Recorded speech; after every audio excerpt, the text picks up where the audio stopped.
Hey, welcome to the Seawolf. Let's use the sauna. Pretty simple. Come in here to turn it on.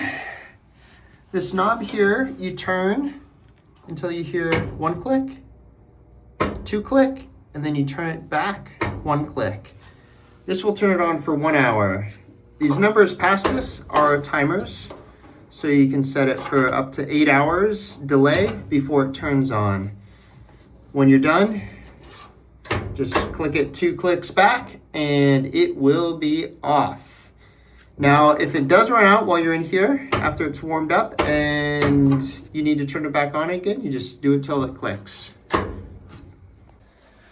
When you're in the sauna, please adhere to the warnings for overheating.